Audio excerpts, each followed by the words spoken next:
അറിയാം. So wishing Biju sir and Shabna ma'am all the best. So shall we start? Okay. Okay, ma'am. Okay. Okay. Hello, good evening everybody. Good evening. Good ഞാൻ evening. Shabna Mansoor, ഗുരുവായൂരാണ് വീട്. Psychological councillor ആണ്, EFT trainer കൂടിയാണ്. ഇവിടെ വിംബിൾ അക്കാഡമിയിലെ train the trainer കോഴ്സിലെ 23rd ബാച്ചിലെ student കൂടിയാണ്. ഇപ്പൊ എല്ലാവർക്കും അറിയാലോ, നമ്മളിപ്പോ ഉള്ളത് ട്രെയിനേഴ്സ് ടോപ്പ് പ്ലാറ്റ്ഫോമിലാണ് ഉള്ളത്. ഇവിടെ വരുന്ന എല്ലാ അവതാരകരും പ്രൊഫഷണൽ ട്രെയിനിങ് കോഴ്സ് പൂർത്തിയാക്കിയവരാണ്. ഈ പ്രൊഫഷണൽ ട്രെയിനിങ് കോഴ്സിൽ വന്നിട്ടുണ്ടെങ്കിൽ നമുക്ക് അറിവും സ്കില്ലൊക്കെ ഏത് മേഖലയിലാണ് ഉള്ളത് അവിടെയുള്ള ആ അറിവും സ്കില്ലൊക്കെ മറ്റുള്ളവരിലേക്ക് ഫലപ്രദമായിട്ട് എത്തിക്കാൻ വേണ്ടിയിട്ട് ഉള്ള കഴിവുകൾ നേടിയെടുക്കാൻ സഹായിക്കുന്ന ഒരു സ്ഥലമാണ്. അപ്പൊ ഇവിടെ വന്നിട്ടുണ്ടെങ്കിൽ നമ്മൾ പോലും അറിയാണ്ടാണ് നമുക്ക് മാറ്റങ്ങൾ ഉണ്ടാവുക. കാരണം നമ്മളിവിടെ ഗൈഡ് ചെയ്യുന്നത് രണ്ട് പ്രഗത്ഭ വ്യക്തികളാണ്, അർച്ചന മാം ആൻഡ് ഫൈസൽ സർ. ഞാൻ ഇവര് പറയിപ്പിക്കുന്നതൊന്നും ആരും വിചാരിക്കരുത്, ഞാൻ എന്റെ ഉള്ളിൽ നിന്ന് എടുത്തിട്ട് പറയുകയാണ് കേട്ടോ. ഇവരെന്ന് വെച്ചിട്ടുണ്ടെങ്കില് എനിക്ക് ഇതുവരെ കിട്ടിയിട്ടുള്ള അധ്യാപകരില് ഏറ്റവും ശ്രേഷ്ഠ ഗണത്തിൽ പെടുന്ന അധ്യാപകരിൽ ഉൾപ്പെടുന്ന രണ്ടുപേരാണ് ഇവര്. കാരണം എന്ന് വെച്ചിട്ടുണ്ടെങ്കിൽ നമുക്ക് അറിവ് തരാൻ എല്ലാ അധ്യാപകരും ഉണ്ടായിരിക്കും, പക്ഷെ നമുക്ക് പേഴ്സണൽ സപ്പോർട്ട് തരുന്നവര് വളരെ വിരളായിരിക്കും. നമുക്ക് പേഴ്സണൽ ഗ്രോത്തിനുള്ള എല്ലാ കാര്യങ്ങളും ഇവര് നമുക്ക് നൽകും. അതിന് യാതൊരു പിശുക്കും ഇവർക്കില്ല, അതിന് യാതൊരു എന്താ പറയാ ഒരു സ്വാർത്ഥതയില്ല ഇവർക്ക്. നമ്മൾ വളരുന്നതിലൊന്നും ഒരു വിഷമവും ഇല്ലാത്ത രണ്ട് വ്യക്തികളാണ് ഇവര്, നല്ല പേഴ്സണാലിറ്റികളാണ്. ഫൈസൽ സാറിന്റെ കാര്യം പറയുകയാണെങ്കിൽ ഫൈസൽ സാറിനോട് ഒരു കുറച്ചു നേരം സംസാരിച്ചിട്ടുണ്ടെങ്കിൽ നമുക്ക് ടൺ കണക്കിന് ഇൻഫർമേഷൻസ് ആണ് ലഭിക്കുക, ഇൻസ്പിറേഷൻസും. നമ്മുടെ പേഴ്സണൽ ഗ്രോത്തിനും മാത്രമല്ല പ്രൊഫഷണൽ ഗ്രോത്തിനും എല്ലാ മേഖലയിലും നമുക്ക് അവര് സപ്പോർട്ട് തരും. അർച്ചന മാമിനെ പറ്റി പറയുകയാണെങ്കിൽ ക്രിറ്റിസിസത്തിനെ പറ്റി പറയാണ്ട് പറ്റില്ല. അത് നമുക്ക് വളരാൻ ആവശ്യമുള്ള ക്രിറ്റിസിസം ഉണ്ടല്ലോ, ഒരു സാൻഡ്വിച്ച് മോഡലുള്ള ക്രിറ്റിസിസം ആണ് ആൾ നൽകുക. ആ ഒരു ക്രിറ്റിസിസം ഇല്ലായിരുന്നെങ്കിൽ ഞാനിവിടെ ഇങ്ങനെ സംസാരിക്കില്ല. കാരണം അത്രയും നല്ല ട്രെയിനിങ് ആണ് അർച്ചന മാമും നൽകുന്നത്. ദൂരെ ഇരുന്ന് പോലും നമ്മുടെ ഇമോഷൻസ് മനസ്സിലാക്കാൻ വേണ്ടിയിട്ട്, നമ്മുടെ സൗണ്ടിൽ നിന്ന് ഇമോഷൻസ് മനസ്സിലാക്കാൻ വേണ്ടി പറ്റുന്ന ഒരു വ്യക്തിയാണ് അർച്ചന മാം. അപ്പോ ചിലപ്പോ എനിക്ക് തോന്നും ഇവര് ഇങ്ങനെ നിഷ്കാമ കർമ്മം ചെയ്യാണോന്ന് പോലും സംശയം തോന്നാറുണ്ട്. കാരണം വളരെ കുറഞ്ഞ ഫീസിലാണ് ഇവര് നമുക്ക് ട്രെയിനിങ് നൽകുന്നത്. പിന്നെ ഇന്നത്തെ ട്രെയിനേഴ്സ് ടോക്കിലേക്ക് വരാം. നമുക്ക് ട്രെയിനിങ് നൽകാൻ എത്തുന്നത് മറ്റാരുമല്ല, കോഴിക്കോട് നിന്നുള്ള ബിജു സാറാണ്. ഞങ്ങൾ വളരെ അഭിമാനപൂർവ്വം പറയാണ്, ഞങ്ങളുടെ ബാച്ച് മേറ്റ് കൂടിയാണ് അദ്ദേഹം. വളരെ ശാന്ത സ്വഭാവക്കാരനായിട്ടുള്ള വളരെ നല്ലൊരു പേഴ്സണാലിറ്റിയാണ് അദ്ദേഹം. അഡ്വക്കേറ്റ് ആണ്, ഫാമിലി റിലേഷൻഷിപ്പ് തെറാപ്പിസ്റ്റ് ആണ്, കൗൺസിലിംഗ് സൈക്കോളജിസ്റ്റ് ആണ്. അങ്ങനെ ഒരുപാട് മേഖലകൾ കൈകാര്യം ചെയ്യുന്ന വ്യക്തിയാണ് അദ്ദേഹം. എന്ന് പറഞ്ഞിട്ടുണ്ടെങ്കിൽ ഞങ്ങളുടെ ക്ലാസ്സുകളില് വളരെ പങ്ക്ച്വലായിട്ട് ആദ്യം തന്നെ വീഡിയോ ഓൺ ആക്കിയിരിക്കുന്ന ക്യൂരിയസ് ആയിട്ടുള്ള ഒരു വ്യക്തി കൂടിയാണ്. വളരെ അഡ്മയറബിൾ പേഴ്സണാലിറ്റിയാണ്. എനിക്കൊക്കെ വളരെ ഇഷ്ടമുള്ള ഒരു ട്രെയിനറാണ് കേട്ടോ. ഞാൻ പല കാര്യങ്ങളും അദ്ദേഹത്തിന് നിന്ന് കോപ്പി അടിക്കാനൊക്കെ ശ്രമിച്ചിട്ടുണ്ട്. പിന്നെ അദ്ദേഹത്തിന്റെ ഇന്നത്തെ വിഷയത്തെ കുറിച്ച് പറയുകയാണെങ്കിൽ വെതറിങ് ദ സീസൺ, അത് നമ്മുടെ റിലേഷൻഷിപ്സിലുള്ള മൂഡ് സ്വിങ്സ് എങ്ങനെ ബാധിക്കുന്നുള്ളതിനെ പറ്റിയിട്ടാണ്. അപ്പൊ നമുക്കറിയാം സീസണിലുള്ള ചേഞ്ചസ് അല്ലെ, ഒരു മരം എങ്ങനെയാണോ സീസണൽ ചേഞ്ചസിൽ പിടിച്ചു നിൽക്കുന്നത്, അത് ആ മാറ്റങ്ങളൊക്കെ ഉൾക്കൊണ്ടിട്ട്, അതുപോലെ നമ്മുടെ ഉള്ളിൽ ഇമോഷൻസിൽ ചേഞ്ചസ് എന്തായാലും വരുമല്ലോ. അപ്പൊ അതിനൊക്കെ ഉൾക്കൊണ്ടിട്ട് നമ്മുടെ റിലേഷൻഷിപ്പ് സ്റ്റേബിൾ ആക്കാനുള്ള കാര്യങ്ങൾ അദ്ദേഹം പറഞ്ഞു തരും നമുക്ക്. അപ്പൊ അതിനൊക്കെ വളരെ ഡിസേർവ്ഡ് ആയിട്ടുള്ള ആളാണ്, കാരണം റിലേഷൻഷിപ്പ് കൗൺസിലർ ആണ്. നമുക്ക് വളരെ സ്നേഹപൂർവ്വം അദ്ദേഹത്തെ വെൽക്കം ചെയ്യാം. ഒപ്പം ഇവിടെ ക്യൂരിയസ് ആയിട്ടിരിക്കുന്ന നിങ്ങൾ എല്ലാവരെയും സ്നേഹപൂർവ്വം സ്വാഗതം ചെയ്യുന്നു. Thank you, Shabna ma'am. Thank you for a wonderful, inspiring welcome speech. Okay. Thank you. അതുപോലെ ഇവിടെ വന്നിരിക്കുന്ന ഇന്ന് ഈ പരിപാടിയിൽ പങ്കെടുക്കാനായിട്ടിരിക്കുന്ന എല്ലാവരെയും ഞാൻ സ്നേഹപൂർവ്വം വെൽക്കം ചെയ്യുകയാണ്. അതുപോലെ തന്നെ എല്ലാവരോടും എൻ്റെ നന്ദിയും കൂടി അറിയിക്കുകയാണ്. കാരണം എന്താണെന്ന് ചോദിച്ചാൽ ഒരു ട്രെയിനറെ സംബന്ധിച്ച് എപ്പോഴും നമ്മുടെ ഓഡിയൻസ് ഇന്ററാക്ട് ചെയ്യുന്ന നല്ല ഇൻട്രസ്റ്റിംഗ് ഉള്ള ഓഡിയൻസ് ആണ് ഒരു ട്രെയിനർക്ക് എപ്പോഴും പ്രചോദനമാവാറ് അല്ലേ. അപ്പൊ ഞാനൊരു ചോദ്യം ചോദിച്ചുകൊണ്ട് തുടങ്ങാമെന്ന് വിചാരിക്കുന്നു. നിങ്ങൾ ഇപ്പോഴത്തെ ഒരു മാനസികാവസ്ഥ നമ്മളെ ഇപ്പോഴത്തെ കാലാവസ്ഥയുമായിട്ട് അല്ലെങ്കിൽ ഒരു വെതറുമായിട്ട് ഒന്ന് കമ്പയർ ചെയ്യുമ്പോൾ നിങ്ങൾക്ക് എന്താണ് ഫീൽ ചെയ്യുന്നത്? അത് മഴ, വെയിൽ അല്ലെങ്കിൽ കാറ്റ്, അങ്ങനെ ഏത് തരത്തിലുള്ള ഒരു ഫീലാണ് നിങ്ങൾക്ക് ഉണ്ടാവുന്നതെന്ന് ആരെങ്കിലും ഒക്കെ ഒന്ന് പറയുകയാണെങ്കിൽ നന്നായിരുന്നു എന്ന് എനിക്ക് തോന്നുന്നു. നല്ല ചൂടാണ്, അസഹ്യമായ ചൂടുണ്ട്. ഞാൻ കാലാവസ്ഥയല്ല ചോദിച്ചത്, നമ്മുടെ ഉള്ളിലെ കാലാവസ്ഥയാണ്. അത് ശരി, അതാണ് ചോദിച്ചത്. വേറെ inner weather. Okay. Happy. Happy. Happy. Okay. പ്രത്യേകിച്ച് ഇന്നത്തെ ദിവസം വളരെ ഹാപ്പി. ഓക്കെ. ഇന്നൊരു വളരെ ഓർമ്മിക്കാൻ പറ്റാത്ത ഒരു ദിവസമാണ് അല്ലേ? അതെ അതെ. ലൂയിസ് രാജ് മാം മൺസൂൺ എന്ന് എഴുതിയിരിക്കുന്നു. മഴ പെയ്യുന്നു. മഴ പെയ്യുന്നത് കുളിര് അല്ലെങ്കിൽ തണുപ്പ് അല്ലെങ്കിൽ വൃഷ്ടി ഒരു നല്ല ലക്ഷണമാണ് അല്ലേ? തീർച്ചയായിട്ടും. Thank you. അതെ സാർ. ഓക്കെ. കാരണം പെരുമഴ ആയാൽ നമുക്ക് ആ ഒരു ഫീൽ ഉണ്ടാവില്ല. നമ്മുടെ ജീവിതവും ഈ കാലാവസ്ഥയും തമ്മിൽ ഒരുപാട് ബന്ധപ്പെട്ട് കിടക്കുന്ന ഒരു കാര്യമാണ് അല്ലേ? നമ്മൾ പറയാറുണ്ട്, ഇന്ന് വീട്ടിൽ എന്താ പറയാ, ഇന്നലെ വീട്ടിൽ ഭൂകമ്പമായിരുന്നു എന്ന് പറഞ്ഞു കഴിഞ്ഞാൽ ഇന്നലെ വീട്ടിൽ നല്ല അടിയും ബഹളമായിരുന്നു എന്നാണ് കണക്കാക്കാറ് ഇല്ലേ? അപ്പൊ നമ്മുടെ ജീവിതവും നമ്മുടെ സ്വഭാവവും ഈ കാലാവസ്ഥയുമായിട്ട് ഒരുപാട് ബന്ധപ്പെട്ട് കിടക്കുന്നു എന്നാണ് അതിൽ നിന്ന് മനസ്സിലാവുന്നത്. ഓരോ കാര്യങ്ങൾ നമ്മൾ പറയുമ്പോഴും അതേ രീതി തന്നെയാണ് നമ്മൾ കണക്കാക്കപ്പെടുന്നത്. അപ്പം നമ്മളുടെ സബ്ജക്റ്റ് മൂഡ് സ്വിങ്സ് എന്നതാണ്.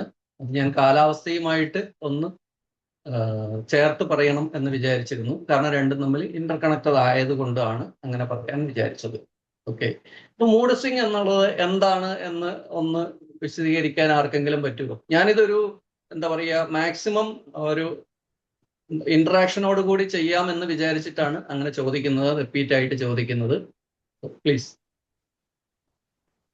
നമ്മുടെ മൂഡ് ഇങ്ങനെ പെട്ടെന്ന് മാറിക്കൊണ്ടിരിക്കുന്നത്. സന്തോഷം, സങ്കടം, ചിലപ്പം പെട്ടെന്ന് തന്നെ സന്തോഷം വരും, പിന്നെ പെട്ടെന്ന് സങ്കടമായിട്ട് അത് മാറും. അങ്ങനെ ഒരു സ്വിങ് പോലെ അപ്പ് ആൻഡ് ഡൗൺ ആയിട്ട് ഇങ്ങനെ മാറിക്കൊണ്ടിരിക്കുന്നു മൂഡ്. അതെ, തീർച്ചയായിട്ടും. താങ്ക് യു സൂസൻ മാം. അപ്പൊ ഈ മൂഡ് സ്വിങ് എന്ന് പറഞ്ഞിട്ട് ഞാൻ ഗൂഗിളിൽ ആദ്യം അടിച്ചതിന്റെ മലയാളം ചോദിച്ചപ്പം മനസ്സിന്റെ ഊഞ്ഞാലാട്ടം എന്നാണ് ഗൂഗിൾ എനിക്ക് തന്നത്. അപ്പൊ ശരിക്കും അതൊരു ഊഞ്ഞാലാട്ടം എന്നാണ് അത് കൊടുക്കുന്നത്. മലയാളത്തിൽ ശരിക്കും മൂഡ് സ്വിങ് എന്നുള്ളതിന് ഒറ്റ വാക്കിൽ നമുക്ക് പറയാൻ കഴിയില്ല. പക്ഷെ എന്നാൽ പോലും നമ്മുടെ വികാരങ്ങൾ, നമ്മുടെ ഇമോഷൻസ്, പെട്ടെന്നുണ്ടാവുന്ന തീവ്രമായ മാറ്റങ്ങൾ, അതായത് നമ്മൾ വളരെ യൂഫോറിക് ആയിട്ടുള്ള വളരെ സന്തോഷകരമായ ഒരു സന്ദർഭത്തിൽ ഇരിക്കുന്ന സമയത്ത് പെട്ടെന്നാണ് നമ്മുടെ മൂഡ് മാറിയിട്ട് നമ്മളൊരു ആങ്കറിൽ അല്ലെങ്കിൽ ഡിപ്രഷൻ അല്ലെങ്കിൽ എന്താ പറയുക ഒരു അങ്ങനത്തെ ഒരു മൂഡിലേക്ക് മാറിപ്പോകുന്നത്. നമ്മളിപ്പോ എല്ലാവരും ഈ മോഹൻലാലിന്റെ സിനിമ, ശോഭനയുടെ സിനിമ, ഞാൻ പെട്ടെന്ന് അതിന്റെ പേര് വിട്ടുപോയതാണ്, നമ്മളെ മണിച്ചിത്രത്താഴ്. യെസ്, താങ്ക് യു ശബന മാം. മണിച്ചിത്രത്താഴിലെ ആ സീന്, നമ്മൾ ആ ഗംഗയിൽ നിന്നും പെട്ടെന്നുള്ള മാറ്റം, നാഗവല്ലിയിലേക്കുള്ള ആ മാറ്റം, പെട്ടെന്നുള്ള ആ മാറ്റം നിങ്ങൾ ശ്രദ്ധിച്ചോ? ഉന്നെക്കൊന്ന് ഉൻ രക്തം കുടിച്ച് പൊങ്കാരതനം ആടിടുവെന്ന് പറയുമ്പോൾ ഗംഗ എന്നുള്ള ആ വെളിയിൽ നകുലേട്ടാ ഞാൻ എന്താ പറഞ്ഞത്, ആ പെട്ടെന്നുള്ള മാറ്റം. ശരിക്കും അതാണ് മൂഡ് സ്വിങ് എന്ന് എനിക്ക് പറയാൻ തോന്നുന്നു. കാരണം ഇത് ഒരു വീഡിയോ എനിക്കിവിടെ പ്രസന്റ് ചെയ്യാനുള്ള ഒരു സാങ്കേതിക അറിവില്ലായ്മയോ അല്ലെ സാങ്കേതിക പിഴവോ കൊണ്ടാണ്, അല്ലെങ്കിൽ ഞാൻ ശരിക്കും ആ വീഡിയോ ആണ് ഇവിടെ പ്രസന്റ് ചെയ്യുന്നത് എന്നെനിക്ക് തോന്നിയിരുന്നു. അപ്പൊ അതാണ് മൂഡ് സ്വിങ് എന്നുള്ളത് കൊണ്ട് ഉദ്ദേശിക്കുന്നത്. ഞാൻ കുറച്ചും കൂടി മനസ്സിലാവാൻ വേണ്ടി അങ്ങനെ പറഞ്ഞു എന്നേ ഉള്ളൂ. അപ്പൊ അത് ഓരോ സാഹചര്യങ്ങൾ അനുസരിച്ച് നമുക്ക് ഉണ്ടാവുന്ന മാറ്റമാണ് മൂഡ് സ്വിങ് എന്ന് ഉദ്ദേശിക്കുന്നത്. അതിലെ സന്തോഷത്തിൽ നിന്നും സങ്കടത്തിലേക്കോ ദേഷ്യത്തിലേക്കോ ആണ് സാധാരണഗതിയിൽ ഈ മൂഡ് സ്വിങ് എന്ന് പറഞ്ഞ അവസ്ഥ ഉണ്ടാവുന്നത്. അപ്പൊ ഇതിന് നമ്മൾ പ്രധാനമായ കാരണങ്ങൾ, ഒന്നാമത്തെ കാരണം എന്ന് പറയുമ്പോൾ ഹോർമോൺ വ്യതിയാനങ്ങളാണ് പറയുന്നത്. അപ്പം ആദ്യമായിട്ട് നമ്മൾ ഹോർമോൺ വ്യതിയാനങ്ങൾ പറയുമ്പോൾ ഞാൻ സ്ത്രീകളുടെ കാര്യം പറയാം. അതിനു മുന്നേ ഒരു കാര്യം കൂടി പറഞ്ഞുകൊണ്ട്, ഈ മൂഡ് സ്വിങ് എന്നുള്ള ഒരു വാക്ക് ഈ അടുത്ത കാലത്ത് വളരെയധികം ചർച്ച ചെയ്യപ്പെടുകയും വളരെയധികം എന്താ പറയുക പ്രസന്റ് ചെയ്യപ്പെടുകയും ചെയ്തിട്ടുണ്ട്, പ്രത്യേകിച്ച് ഓൺലൈനിൽ മൂഡ് സ്വിങ്സ്. അപ്പോൾ അത് സ്ത്രീകൾക്ക് മാത്രമാണോ എന്നുള്ള ഒരു കൺസെപ്റ്റ് ഒക്കെ വന്നിട്ടുണ്ട്, സ്ത്രീകൾക്ക് മാത്രമാണുള്ളതെന്നും. എന്നാൽ അതിൽ നിന്നും തികച്ചും വ്യത്യസ്തമായിട്ട് പുരുഷന്മാർക്ക് മൂഡ് സ്വിങ് ഉണ്ട് എന്നുള്ളതാണ് ഞാൻ മനസ്സിലാക്കിയത്. വേൾഡ് വൈഡ് നോക്കുമ്പോൾ മൂഡ് സ്വിങ്സ് റിപ്പോർട്ട് ചെയ്യപ്പെടുന്നത് സ്ത്രീകൾക്ക് 2 ആണെങ്കിൽ അതിന് 2:1 ആണ്. അതിന്റെ പകുതിയോളം പുരുഷന്മാർക്കും റിപ്പോർട്ട് ചെയ്യപ്പെടുന്നുണ്ട്.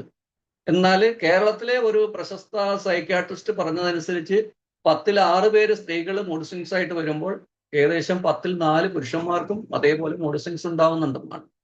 പക്ഷെ പുരുഷന്മാരുടെ കാര്യം എന്താണെന്ന് വെച്ച് കഴിഞ്ഞാൽ അവർക്ക് കുറെ കൂടി ഇത് ടാക്കിൾ ചെയ്യാൻ അല്ലെങ്കിൽ ഇത് കൺട്രോൾ ചെയ്യാനുള്ള മറ്റ് വഴികൾ, ഇപ്പൊ വൈകുന്നേരം ജോലി കഴിഞ്ഞ് വീട്ടിൽ വരുന്ന ഒരാളെ സംബന്ധിച്ച് ഒന്ന് പുറത്തു പോവുകയോ അല്ലെങ്കിൽ കളികളിൽ ഏർപ്പെടുകയോ കൂട്ടുകാരുടെ കൂടെ പോവുകയോ ഒക്കെ ചെയ്യാറുണ്ട്. സ്ത്രീകളെ സംബന്ധിച്ച് പലപ്പോഴും അതിന് സാധ്യതയില്ല.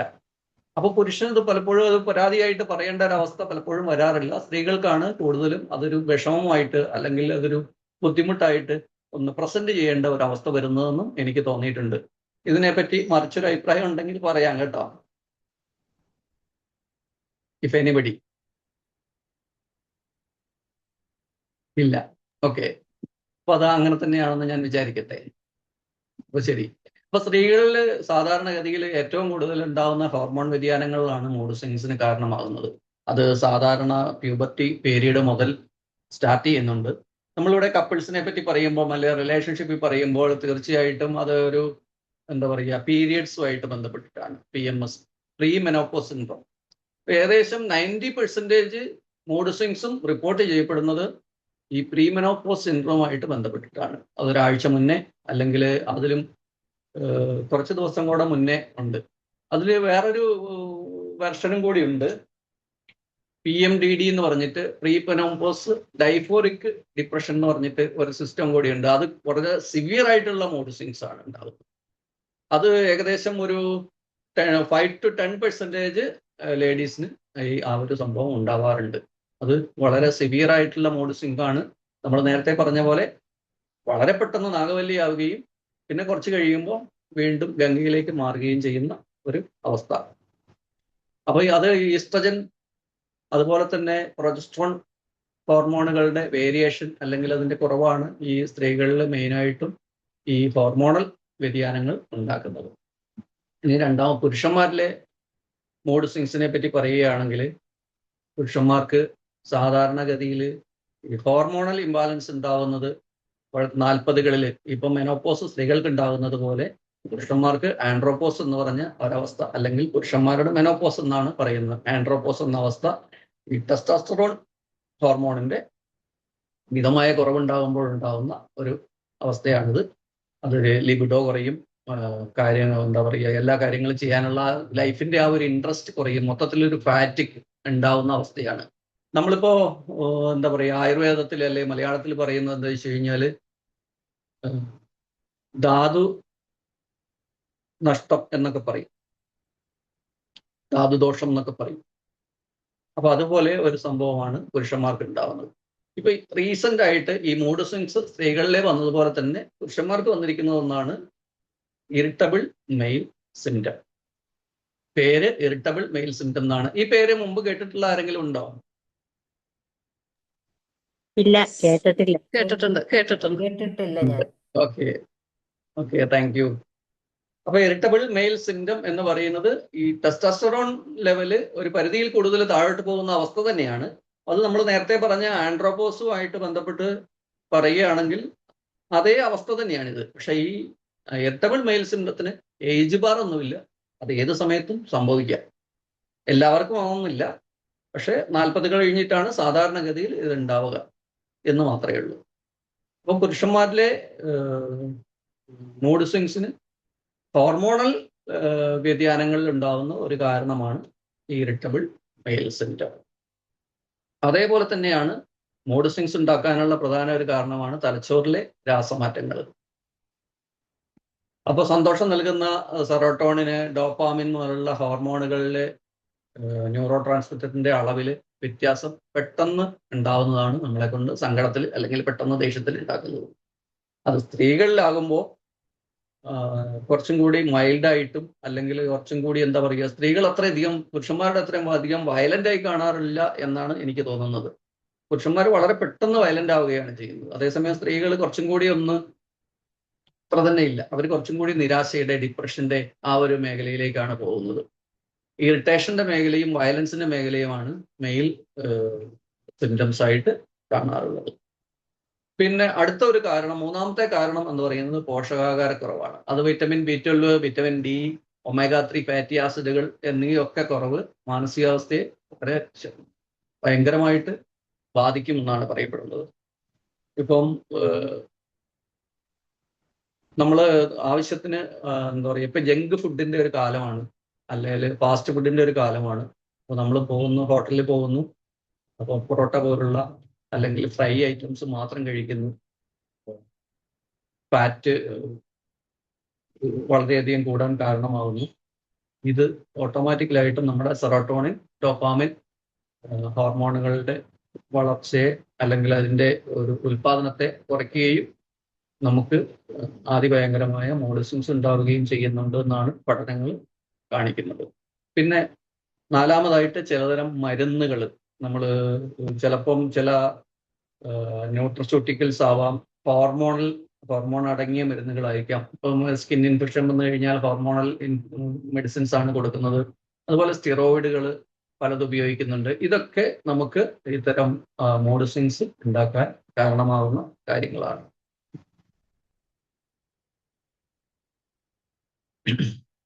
അപ്പൊ നമ്മൾ ഇത്തരം ഈ മൂഡ് സ്വിങ്സ് നമ്മളെ ഫാമിലി ബന്ധങ്ങൾ അല്ലെങ്കിൽ റിലേഷൻഷിപ്പിൽ എങ്ങനെ ബാധിക്കുന്നു എന്നതാണ് നമ്മളിനി നോക്കാൻ പോകുന്നത്. ദമ്പതികൾക്കിടയിൽ പലപ്പോഴും തെറ്റിദ്ധാരണ ഉണ്ടാക്കുന്ന കാര്യങ്ങളാണ് വ്യക്തിപരമായി എടുക്കുക എന്നതാണ് അതിലൊന്നാമത് വരുന്നത്. അതായത് നമ്മളൊരു കാര്യം പറയുമ്പോൾ മൂഡ് സ്വിങ്സ് ഉള്ള ഒരാൾ, പങ്കാളിയുടെ ഒരു പെരുമാറ്റം അല്ലെങ്കിൽ ഒരു മൂഡ് നമ്മളോടുള്ള ഒരു സ്നേഹക്കുറവാണെന്ന് തോന്നും, അല്ലെ? കുറച്ച് ചിലപ്പം മാറി അല്ലെ ഇന്നും മിണ്ടാതെ നിൽക്കുക, മാറി നിൽക്കുകയൊക്കെ ചെയ്യുമ്പോൾ നമ്മൾ വിചാരിക്കുന്നത് നമ്മളോട് എന്തോ ദേഷ്യമുള്ളത് കൊണ്ടാണെന്നാണ്. പലപ്പോഴും അങ്ങനെ ആയിക്കൊള്ളണമെന്നില്ല. അപ്പം കൂടുതലായിട്ടും ഈ മൂഡ് സ്വിങ്സ് സ്ത്രീകൾ ആണ് ഉണ്ടാവാറ് എന്നതുകൊണ്ട് ഈ പീരിയഡുമായിട്ട് ബന്ധപ്പെട്ടിട്ട് എപ്പോഴും അല്ലെങ്കിൽ ഒരു മാസത്തിൽ എല്ലാ 28 ദിവസവും, ഇപ്പോൾ പുരുഷന്മാർക്ക് ഹോർമോണൽ ചേഞ്ചസ് ഉണ്ടാവുന്നത് 24 മണിക്കൂറിനുള്ളിൽ മാത്രമാണെങ്കിൽ സ്ത്രീകൾക്ക് സംഭവിക്കുന്ന 28 ദിവസത്തിലാണെന്നാണ് പറയുന്നത്. അപ്പോൾ ഓട്ടോമാറ്റിക്കലായിട്ടും ആ സ്ത്രീകൾക്കാണ് എപ്പോഴും കൂടുതലായിട്ട് ഫ്രീക്വന്റ് ആയിട്ട് ഈ മൂഡ് സ്വിങ്സ് ഉണ്ടാവാനുള്ള സാധ്യത.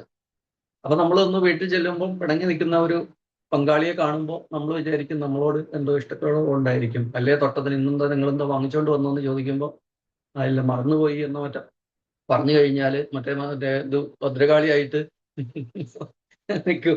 അത് ശരി, നിങ്ങൾ എന്നോട് പറഞ്ഞില്ല, നിങ്ങൾക്ക് വേറെ പലതായിരിക്കും കാര്യമെന്ന് ചോദിക്കും, ഇല്ലേ? ഇല്ലേ സൂസൻ മാം? ഞാൻ സൂസൻ മാമിനെ ഇവിടെ കാര്യമായിട്ട് കാണുന്നതുകൊണ്ടാണ് സൂസൻ മാമിനോട് ചോദിച്ചത് കേട്ടോ. ഇല്ലേ? തീർച്ചയായിട്ടും ആ ഒരു നേരത്ത് നമ്മൾ എങ്ങനെയാണ് പെരുമാറുന്നതെന്ന് മനസ്സിലാക്കാൻ കഴിയുന്നതേ ഉണ്ടാവില്ല. ഇതിൽ വളരെ രസകരമായ ഒരു കാര്യം എന്തോ, പെട്ടെന്ന് സ്നാപ്പ് ചെയ്യാനുള്ള ഒരു ചിരിച്ചു നിൽക്കുന്ന ആളായിരിക്കും പെട്ടെന്ന് മൂഡ് മാറുന്നത്. അതാണ് മൂഡ് സ്വിങ് എന്നുകൊണ്ട് നമ്മൾ ഉദ്ദേശിക്കുന്നത്. ചിരിച്ചുകൊണ്ട് നിൽക്കുന്ന ആളാണ് പെട്ടെന്ന് മറ്റേ എന്താ പറയാ നാഗവല്ലിയാവുന്നത്. ഓക്കെ. അപ്പം ആ ഒരു കാര്യങ്ങൾ കൂടുതലും സ്ത്രീകൾക്കാണ് ഉണ്ടാവുന്നത് എന്നതുകൊണ്ട് എപ്പോഴും അങ്ങനെ തന്നെയാണ് സംഭവിക്കാറ്. അപ്പൊ നമ്മള് ഈ സ്നേഹക്കുറവാണെന്ന് പങ്കാളി വിചാരിക്കും. കാരണം എല്ലാവർക്കും മനസ്സിലാവില്ല ഇത് ഈ ഒരു പ്രോബ്ലം ഉള്ളതുകൊണ്ട്, പൊതുവായിട്ടുള്ള ജനങ്ങൾക്ക് ഇത് മനസ്സിലാവില്ല.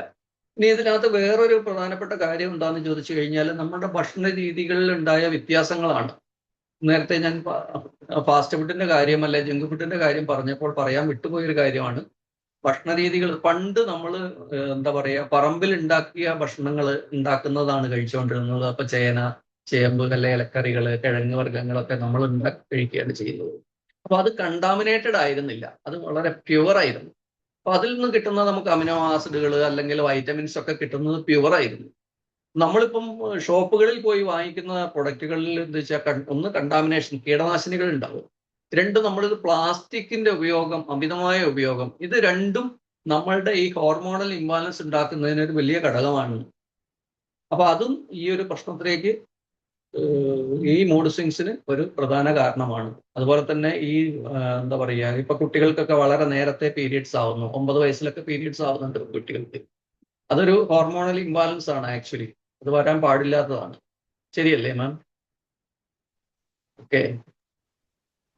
പിന്നെ അപ്പം ഒന്ന് ഈ വ്യക്തിപരമായി എടുക്കുന്ന കാര്യമാണ് ബന്ധങ്ങളെ ബാധിക്കുന്നത്. രണ്ടാമത്തത് പ്രതികരണം അഥവാ നമ്മുടെ റിയാക്ഷൻ. നമ്മൾ ഇങ്ങനെ ഒരാൾ നമ്മളോട് ദേഷ്യപ്പെട്ട് പെട്ടെന്ന് ദേഷ്യപ്പെട്ട് പറയുമ്പോൾ തിരിച്ച് ദേഷ്യപ്പെട്ടാൽ എന്തായിരിക്കും അവസ്ഥ? നിങ്ങളൊന്ന് ആലോചിച്ച് നോക്കൂ. രണ്ട് മൂഡ് സ്വിങ്ങുകാര് ആണ് വീട്ടിലുണ്ടാകുമെങ്കിൽ അവിടെ എന്തായിരിക്കും സംഭവിക്കുക? നമ്മൾ അമേരിക്ക ഇറാനും പോലെ ആയിരിക്കും നിൽക്കുക, അല്ലെ? എപ്പോഴും യുദ്ധമായിരിക്കും. പൊട്ടിത്തെറിയായിരിക്കും. അതെ, പൊട്ടിത്തെറിയായിരിക്കും. തീർച്ചയായിട്ടും പൊട്ടിത്തെറിയായിരിക്കും. അപ്പൊ ഒരാള് വയലന്റ് ആകുമ്പോൾ മറ്റേയാൾ സൈലന്റ് ആവാൻ വേണ്ടിയിട്ട് എപ്പോഴും ശ്രമിച്ചുകൊണ്ടിരിക്കണം. അത് നമ്മളെ ബന്ധങ്ങൾ എപ്പോഴും കീപ്പ് ചെയ്യാനായിട്ട് ക്ഷമിക്കണം, വേറെ വഴിയൊന്നുമില്ല. അത് രണ്ടുപേരും മറ്റേയാളുടെ മൂഡ് നോക്കിയിട്ട് ആ ഒരവസ്ഥ നോക്കിയിട്ട് അത് മനസ്സിലാക്കാനൊന്ന് കഴിയണം. അപ്പം ഇതിനകത്ത് മൂന്നാമത്തെ ഒരു കാര്യം പറയുന്നത് സംസാരം കുറയുന്നു എന്നുള്ളതാണ്. കമ്മ്യൂണിക്കേഷൻ കുറയുന്നു. ഇപ്പൊ എല്ലാവരും എന്താ പറയുക, ഫോണിലോ ടിവിയിലോ അല്ലെങ്കിൽ ഫ്രണ്ട്സിന് ചാറ്റോ ആയിട്ട് പോയിട്ടുണ്ടാവും. അതൊരു വളരെ പ്രധാനപ്പെട്ട കാര്യമാണ്. ഈ മൂഡ് സ്വിങ്ങിന് ഈ കാലഘട്ടത്തിൽ ഇത്രയധികം മൂഡ് സ്വിങ് പ്രോബ്ലം ആക്കാനുള്ള ഒരു പ്രധാനപ്പെട്ട കാര്യമാണ് എന്നാണ് ഞാൻ വിചാരിക്കുന്നത് കേട്ടോ. അപ്പൊ നമ്മുടെ മൂഡ് എപ്പോഴും എന്താ പറയുക, മറ്റൊരാളുടെ കയ്യിൽ മറ്റൊരാളുടെ പ്രതികരണത്തിൽ ആവാതിരിക്കാൻ നമ്മൾ ശ്രമിക്കുക എന്നുള്ളതാണ് അതിനൊരു പോംവഴി. അപ്പൊ പങ്കാളിയുടെ ഒരു നോട്ടമോ അല്ലെങ്കിൽ ഒരു വാക്കോ നമ്മുടെ ഒരു ദിവസത്തെ എങ്ങനെ മാറ്റുമെന്ന് നമ്മൾ ആലോചിക്കണം. ശരിയല്ലേ? Okay, thank U. അപ്പൊ ഞാനിപ്പം പറയാം, ഇപ്പൊ ഭർത്താവും ഭാര്യയും കൂടി ഒരു സദ്യ കഴിക്കാൻ പോയി. അപ്പൊ സദ്യക്കിടയ്ക്ക് ഭാര്യയുടെ ക്ലാസ്മേറ്റ്, പഴയ ക്ലാസ്മേറ്റ് അടുത്ത് വന്ന് ലോകം പറയുകയെ അല്ലെങ്കിൽ എന്തെങ്കിലും ഒരു ഗിഫ്റ്റോ എന്തെങ്കിലും കൊടുക്കുകയും ചെയ്തു കഴിഞ്ഞാൽ ഒരു അല്പം പാരാനോയിക് ആയിട്ടുള്ള അല്ലെങ്കിൽ കുറച്ച് എന്താ പറയുക, കുറച്ചൊരു സെൽഫ് കോൺഫിഡൻസ് കുറവുള്ള ഒരു ഹസ്ബൻഡ് ആണെങ്കിൽ ഓട്ടോമാറ്റിക്കലായിട്ടും ആ ഭാര്യയെ ഒന്ന് നോക്കും. ആ നോട്ടത്തിൽ എല്ലാം ഉണ്ടാവും. ശരിയല്ലേ? തീർച്ചയായിട്ടും എല്ലാം ഉണ്ടാവും ആ നോട്ടത്തിൽ. അപ്പൊ ഭാര്യയ്ക്ക് എന്താ പറയുക, ആ ഒരു മുഷിച്ചിൽ അവിടെ ഉണ്ടായി. ആ മുഷിച്ചിൽക്ക് രണ്ടുപേർക്കും ആ ഒരു മൂഡ് സ്വിങ് അവിടെ ഉണ്ടായിട്ടുണ്ട്. കാരണം അത് തിരിച്ച് അതുകൊണ്ട് നമ്മൾ വീട്ടിലേക്ക് ചെല്ലുമ്പോൾ ഓട്ടോമാറ്റിക്കലായിട്ടും അവിടെ ഒരു ചെറിയ പൊട്ടിത്തെറി ഉണ്ടാവാനുള്ള സാധ്യതയുണ്ട്. അത് രണ്ടുപേരും സംയമനത്തോടെ കൈകാര്യം ചെയ്തില്ലെങ്കിൽ. പിന്നെ ഇപ്പം സൈബർ കമ്മ്യൂണിക്കേഷൻ ഇപ്പൊ ഓൺലൈനിലാണ് കൂടുതലും നമ്മൾ എല്ലാ കാര്യങ്ങളും ചെയ്യുന്നത്. ഇപ്പൊ ഈ റൂമിലിരുന്ന് അടുത്ത റൂമിലേക്ക് ഭർത്താവ് ഭാര്യയ്ക്ക് അല്ലെങ്കിൽ ഭാര്യ ഭർത്താവിന് ടൈപ്പ് ചെയ്ത് മെസ്സേജ് അയക്കുന്നു, ചേട്ടാ ചോറ് റെഡി ആയിട്ടുണ്ട് വാ എന്ന് പറഞ്ഞിട്ട് ഒരു മെസ്സേജ് അയക്കുന്നു, അല്ലേ? അപ്പൊ അങ്ങനെയാ എല്ലായിടത്തും. അപ്പം ഇവിടെ ഇരുന്നിട്ട് മെസ്സേജ് അയക്കും അങ്ങോട്ട് അടുത്ത റൂമിലേക്ക്, റെഡി ആയിട്ടുണ്ട് എന്ന് പറഞ്ഞിട്ട്. അപ്പൊ ഈ മെസ്സേജ് അയച്ചു കഴിഞ്ഞാൽ ഈ ഭർത്താവ് എന്തോ കാര്യമായിട്ട് ഇതിനകത്ത് ഇങ്ങനെ ചിലപ്പോൾ സ്ക്രോൾ ചെയ്തുകൊണ്ടിരിക്കുകയായിരിക്കും, വീഡിയോ കണ്ടുകൊണ്ടിരിക്കുകയായിരിക്കും. പുള്ളി അത് കണ്ടിട്ടുണ്ടാവും. ഈ കണ്ടു കഴിഞ്ഞാൽ അപ്പുറത്ത് ഈ ബ്ലൂടിക്ക് അപ്പുറത്ത് ഭാര്യ കാണുന്നു.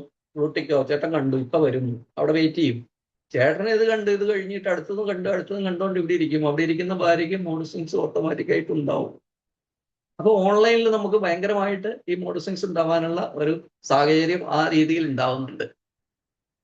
അപ്പൊ ആ ഒരു സന്ദർഭത്തിൽ ഈ ഓൺലൈൻ സന്ദർഭങ്ങളിൽ ഇത്തരം മൂഡ് സ്വിങ്സ് ഉണ്ടാവുന്ന സന്ദർഭങ്ങളിൽ നമുക്ക് ചെയ്യാവുന്ന കാര്യങ്ങളിൽ ഒന്നാമതായിട്ട് നമുക്ക് ഒരു പോസ് കൊടുക്കുക. ബിഫോർ അത് നമ്മളൊരു മെസ്സേജ് ഭാര്യയ്ക്ക് അയക്കാൻ നേരത്ത് അല്ലെങ്കിൽ ഭർത്താവിനൊരു മെസ്സേജ് വാട്സാപ്പിൽ അയക്കുന്ന നേരത്ത് നമ്മളൊന്ന് ആലോചിക്കണം, ഈ സമയത്ത് അയച്ചാൽ അദ്ദേഹം എന്ത് ചെയ്യുകയായിരിക്കും, അല്ലെങ്കിൽ അവൾ എന്ത് ചെയ്യുകയായിരിക്കും, തിരക്കായിരിക്കുമോ, ഇപ്പൊ അയച്ചു കഴിഞ്ഞാൽ അത് കാണാൻ നേരം ഉണ്ടാവുമോ, അത് റെസ്പോണ്ട് ചെയ്യാൻ പറ്റുമോ എന്നൊന്ന് ആലോചിച്ചതിന് ശേഷം ആ മെസ്സേജ് ചെയ്യുക. ഇനി അല്ലെങ്കിൽ രണ്ടാമതായിട്ട് വീഡിയോ കോൾ ചെയ്യാൻ ശ്രമിക്കുക, കഴിവതും കണ്ട് സംസാരിക്കുക. അപ്പം എന്താ വെച്ച് കഴിഞ്ഞാൽ നമുക്ക് പറഞ്ഞൊഴിയാൻ, ഞാൻ കണ്ടില്ലായിരുന്നു അല്ലെങ്കിൽ ഞാൻ ശ്രദ്ധിച്ചില്ലായിരുന്നു എന്ന് പറഞ്ഞൊഴിയാൻ പറ്റില്ല. വീഡിയോ കോൾ ചെയ്യുക. അപ്പൊ വീഡിയോ കോൾ കണ്ടു എടുത്തു ആ സ്നേഹത്തോടെ സംസാരിച്ചു കഴിഞ്ഞാൽ വരും. അപ്പൊ മൂഡ് സ്വിങ് ആയിരുന്നു കഴിഞ്ഞാൽ പോലും ഇത് നമുക്ക് കൈകാര്യം ചെയ്യാൻ പറ്റുമെന്നാണ് എനിക്ക് തോന്നുന്നത്. അങ്ങനെയല്ലേ? ഇതിന് എന്തെങ്കിലും ഒരു അഭിപ്രായം ആർക്കെങ്കിലും പറയാനുണ്ടോ? എപ്പോഴും വീഡിയോ കോളോ വിളിക്കാനുള്ള ഒരു സാധ്യത ഉണ്ടാവത്തില്ല. കാരണം ഇപ്പൊ ജോലിയിലൊക്കെ ആകുന്ന സമയത്ത് നമ്മളൊരു വീഡിയോ കോൾ വിളിച്ചാൽ അത് ഡിസ്റ്റർബ്. ഓക്കെ, താങ്ക് യു മാം. അത് ശരിയാണ്, എപ്പോഴും അല്ല. പക്ഷെ നമ്മൾ ഇത്തരം പ്രത്യേക സന്ദർഭങ്ങളിൽ നമുക്ക് കഴിയുമെങ്കിൽ വീഡിയോ കോൾ ചെയ്യുകയാണെങ്കിൽ അതിന് കുറച്ചും കൂടി ഒരു ട്രാൻസ്പെറൻസി ഉണ്ടാവും. നമ്മൾ വാട്സപ്പിൽ മെസ്സേജ്, ഇത് എൻ്റെ ഒരു കാഴ്ചപ്പാട് മാത്രമാണ് കേട്ടോ. ഒരു മെസ്സേജ് അയച്ചു കഴിഞ്ഞാൽ അത് കണ്ടോ ഇല്ലയോ എന്നുള്ളത് കണ്ടു ടിക്ക് വന്നിട്ടുണ്ടാവും. പക്ഷെ ഇത് ചിലപ്പം ഇതിനിടയിൽ ശ്രദ്ധിച്ചിട്ടുണ്ടാവില്ല, അടുത്ത കാര്യത്തിലേക്ക് പോയിട്ടുണ്ടാവും. അപ്പൊ ആ ഒരു കമ്മ്യൂണിക്കേഷൻ ഗ്യാപ്പ് അവിടെ വന്നിട്ടുണ്ടാവും. അതേസമയം വീഡിയോ കോൾ അല്ലെങ്കിൽ ഇനി വോയിസ് കോൾ ആയാലും കോൾ ചെയ്യുകയാണെങ്കിൽ നമുക്ക് ഡയറക്റ്റ് കാര്യങ്ങൾ സംസാരിക്കാൻ പറ്റും. ഇപ്പൊ സൗകര്യമുള്ളപ്പോൾ കണ്ടോട്ടെ എന്ന് പറയുന്നത് അത്ര ഒരു ശരിയാണോ എന്ന് എനിക്കറിയില്ല. കോൾ ചെയ്താൽ എടുക്കുക എന്നുള്ളതും നമ്മളെ ഒരു എന്താ പറയുക, ഒരു ബന്ധങ്ങളിലെ ഒരു പ്രധാനമാണ്. അത് ഒന്ന് കോൾ ചെയ്തു, കോൾ അറ്റൻഡ് ചെയ്യുക, അല്ലെങ്കിൽ കോൾ കട്ട് ചെയ്തിട്ട് പിന്നീട് തിരിച്ച് വിളിക്കുക. ചില ആളുകൾ ഇത് കണ്ടു കഴിഞ്ഞാലും യാതൊരു കാരണവശാലും തിരിച്ചു വിളിക്കില്ല, കോൾ ചെയ്ത് അറ്റൻഡും ചെയ്യില്ല. ചില ആളുകൾ അങ്ങനെയാണ്, അവരുടെ തിരക്കൊക്കെ കഴിഞ്ഞ് പിന്നെ എപ്പോഴെങ്കിലും സമയം കിട്ടുമ്പോഴാണ് ചെയ്യുക. അപ്പൊ ഇപ്പുറത്തിരിക്കുന്ന ആളൊരു അത്യാവശ്യത്തിനാണ് വിളിച്ചതെങ്കിൽ ഇത് കേൾക്കില്ല, അല്ലെ അത് അവർക്ക് ഭയങ്കരമായ മാനസിക വിക്ഷോഭം, മൂഡ് ഉണ്ടാവും ഇല്ലേ. ഒരു അത്യാവശ്യത്തിന് വിളിച്ചു, എടുത്തില്ല, വീണ്ടും വിളിച്ചു, എടുത്തില്ല, വാട്സപ്പിൽ മെസ്സേജ് അയച്ചു, ഇപ്പൊ തിരിച്ചു വിളിച്ചില്ല. എന്ന് വെച്ച് കഴിഞ്ഞാൽ അത്യാവശ്യമൊന്നുമില്ല, അത് ഇന്ന ആളല്ലേ, കുഴപ്പമില്ല, ഞാൻ പിന്നെ എപ്പോഴേലും വിളിച്ചോളാം എന്ന് വിചാരിച്ച് അവൻ സ്വന്തം തിരക്കുകളിലേക്ക് പോയി കഴിഞ്ഞാൽ ഓട്ടോമാറ്റിക്കലായിട്ടും അവിടെ ഒരു അസ്വാരസ്യം ഉണ്ടാവും. ശരിയല്ലേ മാം? യെസ്, നമ്മളിപ്പം അടുത്ത മുറിയിലും സെയിം വീട്ടിലൊക്കെ ആണെങ്കിലും മെസ്സേജ് അയക്കാൻ നിൽക്കാതെ നേരെ അവിടെ ചെന്ന് കാര്യം പറയുന്നതായിരിക്കും ഏറ്റവും നല്ലത്. തീർച്ചയായിട്ടും. പിന്നെ ജോലിയിലും അങ്ങനത്തെ കാര്യമൊക്കെയാണ്. ഇപ്പൊ ഈ ടിക്കിനെ നമുക്ക് ട്രസ്റ്റ് ചെയ്യാൻ പറ്റില്ല, എല്ലാരും ബ്ലൂ ടിക്ക് ഓഫ് ആക്കി ഇട്ടിരിക്കുകയാണ്. അപ്പൊ അതുകൊണ്ട് you can depend on that either. So അപ്പൊ ആവശ്യമാണെങ്കിൽ നേരിട്ട് വിളിക്കുക, അത്രേ ഉള്ളൂ. അല്ല, ടിക്ക് ഓഫ് ആക്കിയിട്ടാൽ സീൻ നോക്കും. അത് ശരിയാ. അതിലും പ്രശ്നമുണ്ട്. കാരണം എന്ന് വെച്ച് കഴിഞ്ഞാൽ ഒരു ബിസി സ്കെഡ്യൂളിലുള്ള ഒരാള് ചിലപ്പോ അത് തുറന്നു വരും, ആ ചാറ്റ് തുറന്നു വരും, പക്ഷെ ആ ചാറ്റ് വായിച്ചിട്ടുണ്ടാവണം എന്ന് നിർബന്ധമില്ല. കാരണം വെച്ചാൽ അറ്റ് ടൈംസ് ഇറ്റ് ഹാപ്പൻസ്, നമ്മൾ അത് ഓപ്പൺ ചെയ്യും, റിവേർട്ട് ചെയ്യണ മുമ്പ് തന്നെ നമുക്ക് വേറെ എന്തെങ്കിലും ഒരു വർക്ക് വന്ന് നമ്മൾ അതിൽ ബിസി ആവും. നേരത്തെ ബിജു സാർ പറഞ്ഞ മാതിരി ബിസി ആയി കഴിയുമ്പോൾ what happens is the other person, other സൈഡിലുള്ള പേഴ്സൺ വിചാരിക്കുക എന്റെ മെസ്സേജ് കണ്ടു, സീനാണ്, ഇൻഫോ നോക്കും, അപ്പൊ സീനാണ്, എന്നിട്ട് റെസ്പോണ്ട് ചെയ്തില്ല, കണ്ടില്ലേ എന്നുള്ളത്.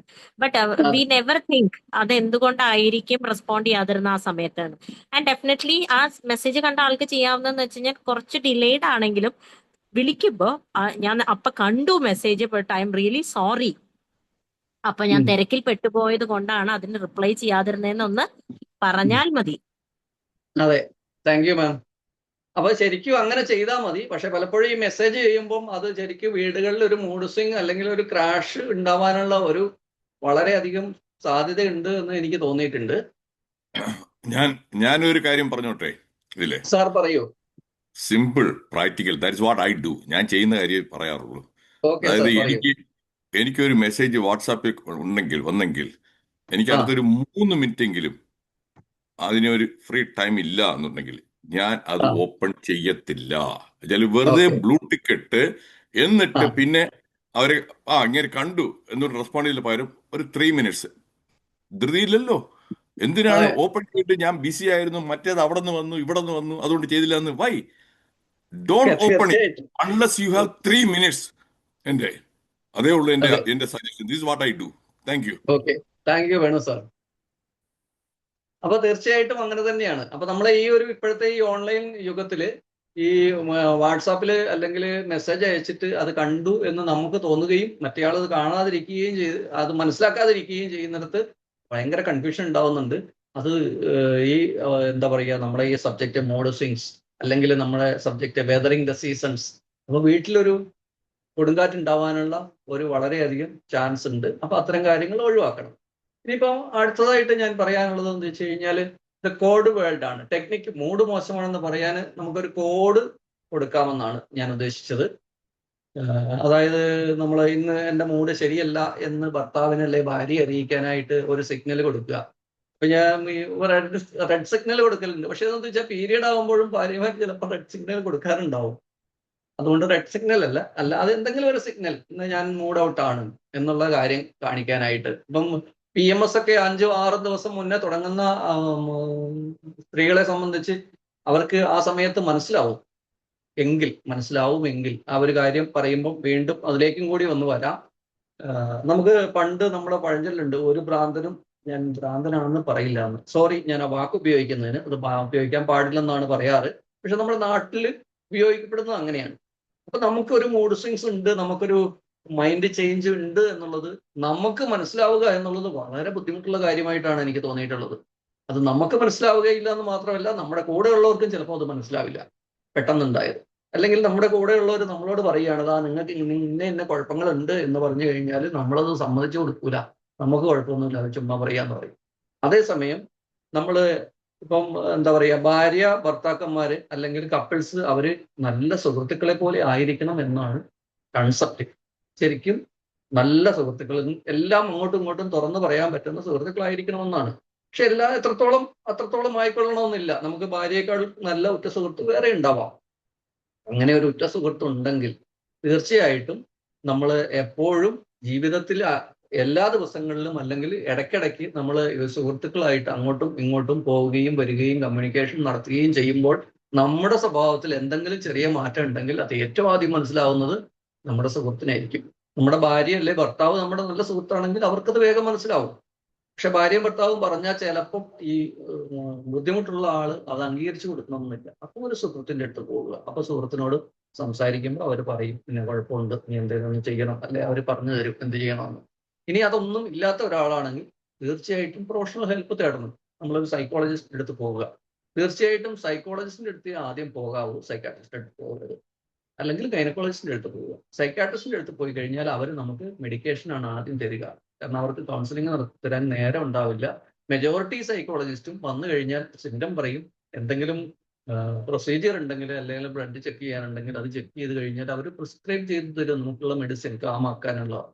പിന്നെ വേറൊരു കാര്യം അതിന്റെ കൂടെ പറയാം, പണ്ട് സൈക്കാട്രിക് ഡ്രഗ് കഴിച്ചു കഴിഞ്ഞാൽ സൈഡ് എഫക്റ്റ് ഉണ്ടാവും, മറ്റ് അങ്ങനെ പറയും ഒട്ടും കൂടുതൽ അത്തരം പ്രശ്നങ്ങളൊക്കെ ഉണ്ടായിരുന്നെങ്കിൽ ഇന്ന് സൈക്കാട്രിക് ഡ്രഗ് ന്യൂറോ ഡ്രഗുകൾ കഴിച്ചു കഴിഞ്ഞാൽ അങ്ങനെ side എഫക്റ്റുകളൊന്നുമില്ല.